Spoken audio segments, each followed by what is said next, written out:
शासनानं राहण्यासाठी जागा द्यावी, पारधी समाजाची शासनाकडे मागणी. पारधी समाजाला गावकऱ्यांकडून शासनात मारहाण.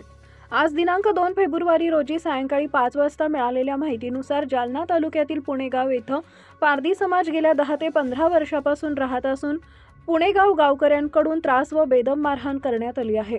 यासाठी शासनानं पारधी समाजाला राहण्यासाठी जागा द्यावी अशी मागणी समाजानं शासनाकडे केली आहे.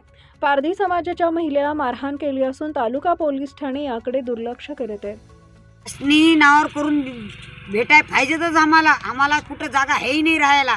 आम्ही आदिवासीमध्ये मुडतो, आम्ही पारधी लोक, आणि पारधी असल्यामुळं आम्हाला मारून बी टाकलं, तोडून बी टाकलं, तरी बी आमचं आम्हाला कुठं पोलीस केस करणं गेले, अर्ज घेण्या गेले पोलीसवाले. इथं आम्ही जालना जिल्ह्यामध्ये राहतो, आम्ही पुणेगावमध्ये राहतो, तरी बी आमचं इतकं मला मारतोड केलं, इतकं त्रास दिले, तरी बी त्याने केस घेण्या गेले. काहून की आम्ही पारधी समाज आहो म्हणून, आम्ही चोर आहो म्हणून.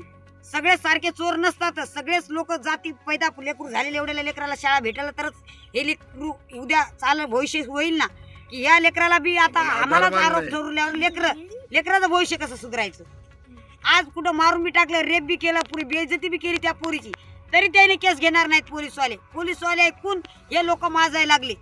तुम्ही एवढी विनंती आहे मला की आम्हाला त्या पुढच्या मला सजा द्यायला लागल. मला एवढी विनंती आहे. काय नाव आपलं? माझं नाव सोनाली ज्ञानेश्वर चव्हाण.